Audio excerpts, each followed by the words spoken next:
responderás, tú responderás, tú me has mandado, Señor.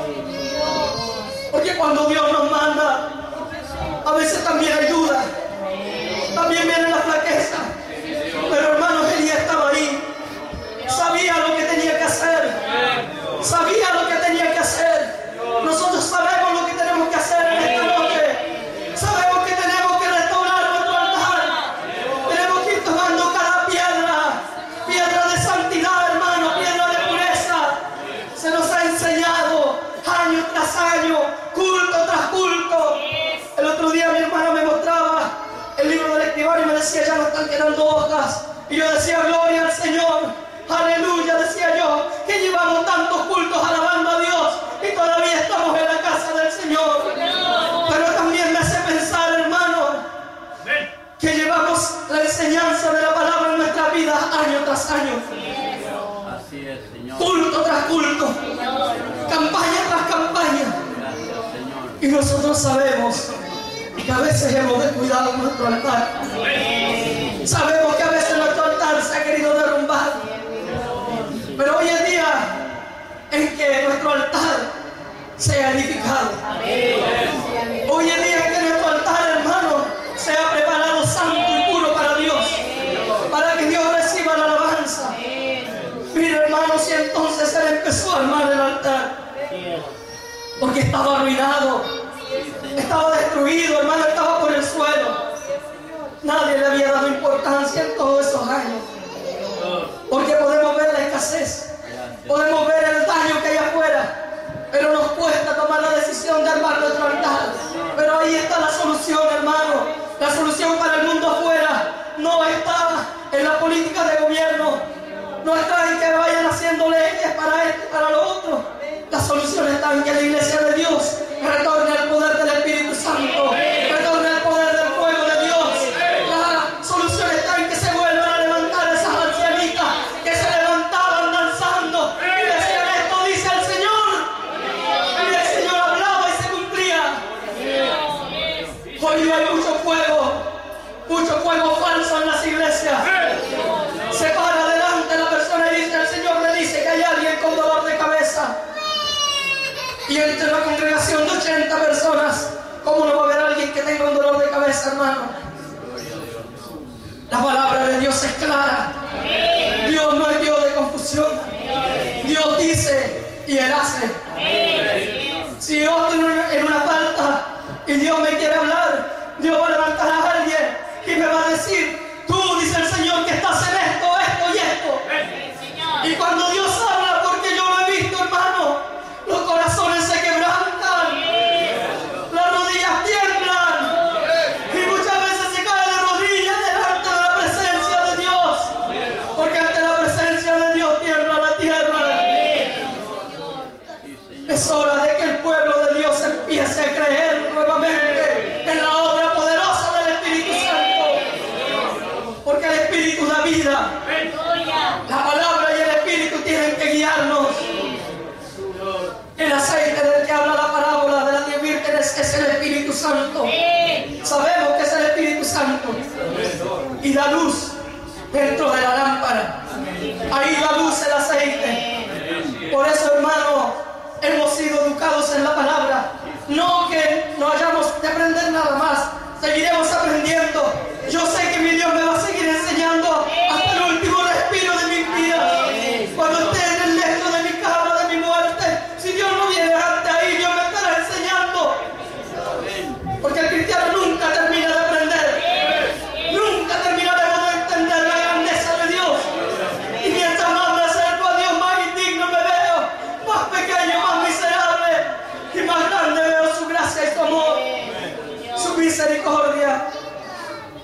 Y ahora, arma el altar, hermano. Mire, conforme al número de las tribus de los hijos de Jacob, trayendo a la memoria la promesa, la orden del Señor.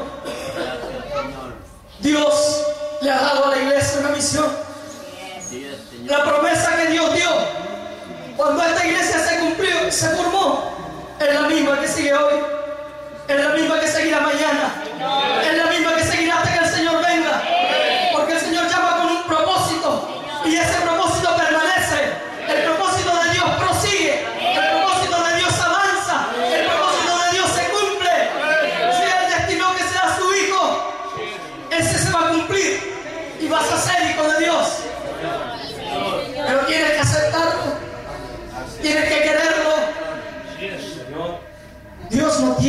la obligación de salvarnos. Dios no la tiene. Cuando Él nos hace y nacemos a este mundo. Mi hija no nació fornicando, no nació adulterando, no nació siendo hechicera, no nació de ninguna forma ni haciendo ninguna maldad, sino que vino a este mundo y necesita la salvación de Cristo, pero no ha venido corrompida, no ha venido practicando pecado. Por eso yo digo, cuando los hijos de nosotros los cristianos se van haciendo maldades por el mundo, ¿qué pasa? A veces es porque Dios nos prueba, a veces Dios prueba a la familia, pero a veces es porque tampoco se pone cuidado. Porque cuando la Biblia nos enseña y nos dice, hermano, hay que traer a los niños a la iglesia, hay que traerlos a escuchar la palabra del Señor. Dese un tiempo, hermano, léale la Biblia, háblele de la grandeza del Señor. Hoy día los héroes de los niños, hermanos, es cualquier porquería que el mundo les pone delante. Miren cómo se han llegado a saber las cosas. El pastor Macías decía, pastor peruano, que fue satanista, él decía, el Dragon Ball, las palabras que usan son palabras que se usan en hechicería, que se usan en la santería, y que él las conoció y que él sabe para qué se utilizan. Y dice, cuando los niños andan jugando a esas cosas, vienen los demonios, los espíritus y se le empiezan a meter. Pero a nosotros nos falta la fe, porque creemos en Dios, pero no creemos creer en que hay un diablo que está tratando de arrebatarnos, que está tratando de apartarnos. Y nos parece tan difícil. Decimos, los niños son pequeños, decimos, los niños, ellos tienen que crecer, tienen que vivir lo mismo que yo he vivido. No es así, hermano. Instruye al niño en su carrera, y cuando sea grande no se apartará de ella. A mí me enseñaron la palabra de Dios.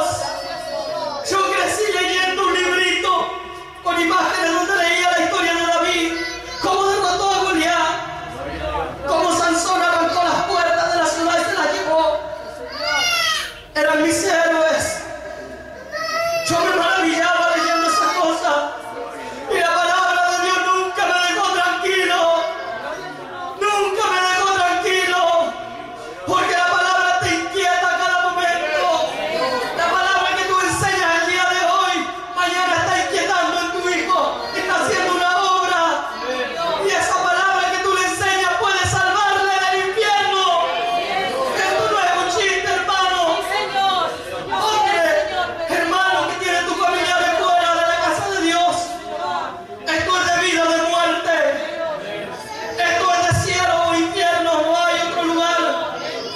Si tú estás sin Cristo y sin Dios, solo te espera el infierno. Pero si tú vienes a Cristo, hay salvación, hay vida eterna para ti. Y Dios dice, cree en el Señor Jesucristo y serás salvo tú y toda tu casa. Pero el que cree en el Señor Jesús, a sí mismo se perfecciona. No podemos decir que creemos en el Señor Jesucristo si no estamos examinando nuestras vidas, si no vemos lo malo de nuestras vidas y lo sacamos. Tiene que salir de nosotros, tiene que estar el fruto apacible del Espíritu: gozo, paz, amor, paciencia, bondad, benignidad, fe, templanza, mansedumbre. Contra tales cosas no hay ley. Es decir, cuando estas cosas abundan en ti, ya el pecado no te sujeta. Porque la Biblia dice que la palabra blanda aplaca la ira. Cuando nos dicen algo y nosotros respondemos de la misma forma, se arma el problema y el diablo se ríe. Pero cuando viene la palabra dura y tú dices, clamas en tu corazón y tratas de buscar la mejor de las soluciones, hay victoria en Cristo. Y todo se construye, todo se arregla. Que el Señor nos bendiga. Y después que edificó el altar, cortó el buey y lo puso en pedazos encima. Cavó una zanja, hermanos, alrededor, y hizo que vertieran agua sobre el holocausto, para que no quedaran dudas que era Dios el que estaba haciendo la obra. Para que no le dijeran, no, aquí algo tú hiciste, no, ponte la agüita. Y yo digo, tiempo de sequía, 3 años sin llover. ¿De dónde salió esa agua? Gloria a Dios. ¿De dónde salió esa agua? Dios la proveyó. Porque Dios provee. Dios hace cosas maravillosas para que los